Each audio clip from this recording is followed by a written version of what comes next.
మీ Janasena party ప్రభావం ఎలా ఉండబోతుంది? ఉత్తరాంధ్రలో జనసేన వచ్చే రోజుల్లో నెంబర్ 1 ప్లేస్లో ఉంటుంది. అంటే టీడీపీని డామినేట్ చేసి అన్ని పార్టీలు డామినేట్ చేసి ఫస్ట్ ప్లేస్లో ఉంటుంది. మీరు రాసి పెట్టుకోండి. అంటే ఒక్క ఉత్తరాంధ్రలోనే ఆంధ్రప్రదేశ్ టోటల్గా? ఉత్తరాంధ్ర అడిగారా? కాదు. ఈ విషయం ఒక్క ఉత్తరాంధ్రలోనే ఉంటుందా? ఆంధ్రప్రదేశ్ కూడా అవుతుందా? ఆంధ్రప్రదేశ్ అంతలా కూడా పార్టీ బలోపేతం అవుతుంది. రోజు రోజుకి బలోపేతం అవుతుంది. రోజు రోజుకి అందులో స్ట్రెంగ్త్ నాయకత్వం పవన్ కళ్యాణ్ మీద నమ్మకంతో వచ్చి జాయిన్ అవుతా ఉన్నారు.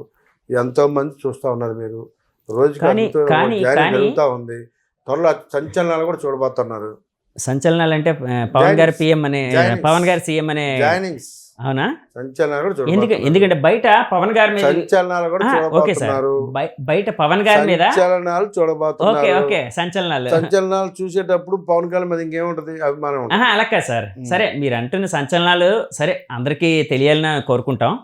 కానీ బయట వినిపించేది ఏంటంటే పవన్ కళ్యాణ్ గారు తాను సీఎం అవ్వడం అనే దాన్ని వదిలేసి చంద్రబాబు గారిని సీఎం చేయడానికి ఎక్కువ కష్టపడుతున్నారు. ఎవరు చెప్పారన్నమాట? బయట వినిపిస్తుంది. ఎన్ని వింటా ఉంటాం. నిజాలా? అందులో నిజం ఉందా లేదా?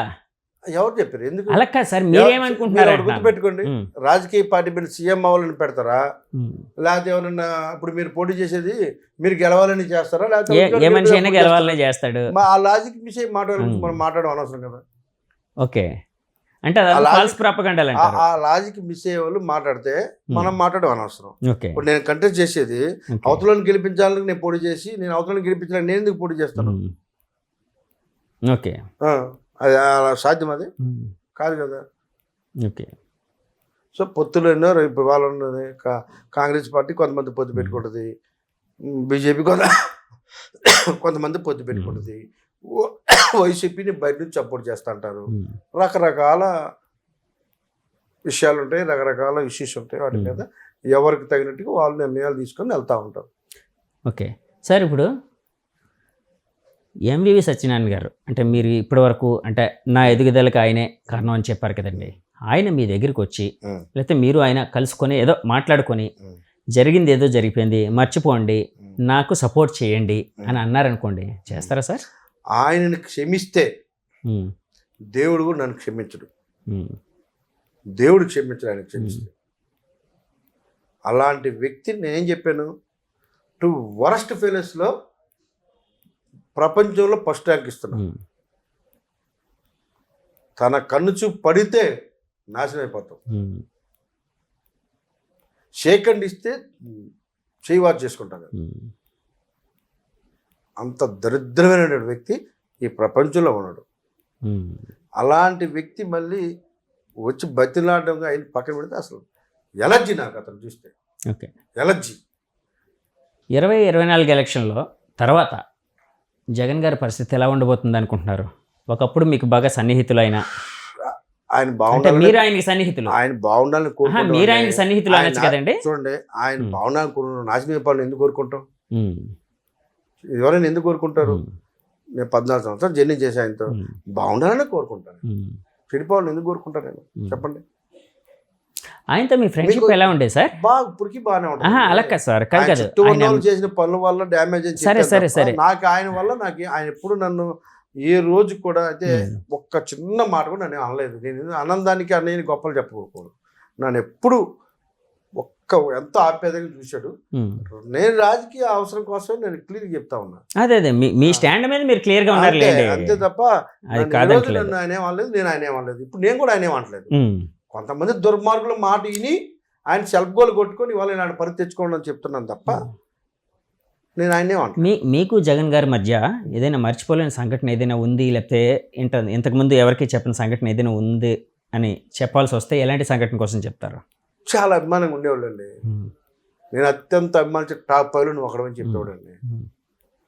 నేను ముఖ్యమంత్రి ఉండవు, నేను మంత్రిగా ఉంటే ఎర్రబొగ్గు కలిగిస్తానండి. అంతకంటే ఆనందమైన విషయాలు ఉంటాయా? 5 సార్లు ఇంటి దాన్ని కలిసి కూర్చున్నానండి. 2 బర్త్డేలకి నా బర్త్డేకి నా ఇంట్లో ఉన్నాను. చాలా ఆనందమైన ఉన్నాయి, చాలా ఉన్నాయి. ఓకే, కానీ పొలిటికల్ అవసరం, సొంత చెల్లె బయటికి వెళ్ళింది, నేనెంత అందులో. సో నా అవసరం కోసం నేను బయటకు ఓకే. వెళ్ళాను. చంద్రబాబు గారి కోసం చెప్పాల్సి వస్తే మీరు ఏ విధంగా చెప్తారు? చంద్రబాబు గారితో నేను ఎప్పుడు జర్నీ చేయలేదు, ఉమ్. ఆయన గురించి పెద్దగా నాకు తెలియదు. అంటే వ్యక్తిగతంగా కాదు, నా ఉద్దేశం ఏంటంటే ఇప్పుడు ఒక రాజకీయ నాయకుడిగా ఒక పరిశీలన ఉంటుంది కదండి. నేను ఒక 2 times కలిసా. ఉమ్. ఒకసారి సోలో సినిమా వాళ్ళ తమ్ముడు వాళ్ళ అబ్బాయితో సినిమా తీశాను. మీరే ప్రొడ్యూసర్ కాబట్టి 2 times కలిసా. ఓకే. ఇంట్లో కూర్చొని పెట్టుకున్నాడు, ఉమ్. 1 hour కూర్చున్నాడు, మంచిగా మాట్లాడాడు, ఉమ్. కాఫీ టీ తాగేదాకా వదలలేదు, ఉమ్. చాలా ప్రేమగా మాట్లాడాడు, చాలా ఆనందంగా మాట్లాడాడు, పార్టీలకు ఆహ్వానించాడు. ఉహుం. అప్పుడు ఆహ్వానించారండి సోలో టైంలోనా? రండి మీరు అందరూ, నేను అడిగాడు, నన్ను చెప్పారు కూడా పాపం. మరి అప్పుడు మీరేమన్నారు? చాలా 15 మంది ఎమ్మెల్యే అందరు నిన్ను అడుగుతున్నారు వంశీ, నువ్వు ఎంత మంచిడు అని కూడా అడిగాడు నన్ను. అప్పుడు మీరేమన్నారు? అలాగే సార్ వస్తానని చెప్పా. కానీ నాకు ఇక్కడ లోకల్గా ఉన్న పరిస్థితుల వల్ల ఆ రోజు నేను వైఎస్ఆర్ కాంగ్రెస్ పార్టీలోకి వెళ్ళాను, అంతే తప్ప. అంటే వెళ్దాం అనుకున్నారు కానీ కొన్ని పరిస్థితుల వల్ల వైసీపీలోకి వచ్చారు. కావాలని చోట ఓకే, పోటీ చేయడానికి రకరకాల ఈక్వేషన్స్. Okay okay. అక్కడ బలమైన నాయకుడు టీడీపీకి ఉన్నాడు కాబట్టి అవ్వదు కాబట్టి మీరు వైసీపీలోకి వెళ్ళారు, అంతే. Okay okay. సరే సార్, ఇంకా ఫైనల్గా వంశీ గారి ప్రయాణం 2024 తర్వాత ఎమ్మెల్యేగా ఉంటే బాగుంటుందని ఆయన అభిమానులు కోరుకుంటున్నారా, మంత్రిగా ఉంటే బాగుంటుందని కోరుకుంటున్నారా? సరే, ఎలా ఉంటుందని మీరు ఊహిస్తున్నారు? నన్ను అభిమానించే వాళ్ళు ఈ ఉత్తరాంధ్రలో, ఈ రాష్ట్రంలో ప్రతి ఒక్కరు కూడా నేను బాగుండాలనే కోరుకుంటారు. నేను బాగుండాలని కోరుకుని ప్రతి ఒక్కరు నాతో వస్తారు. నాతో రాని వాళ్ళందరూ నా శత్రువులే. నా మేలు కోరినాడు ఎవడు నాతో రాడు, నాతో రాలేదంటే నా మనిషి కాదు, సింపుల్. ఇంకేముంటుంది అక్కడ? నాతో రాకపోతే నా మనిషి కాదు. సరే వంశీ గారు అవసరం కోసం కొంతమంది అలాగా సార్, నాతో పాటు కొంతమంది జర్నీ చేసిన అందరు రావాలనే లేదు, అందరూ అవమానించలేదు. నాతో వచ్చిన నా మనుషులు, నాతో రాని నా మనిషి కాదు.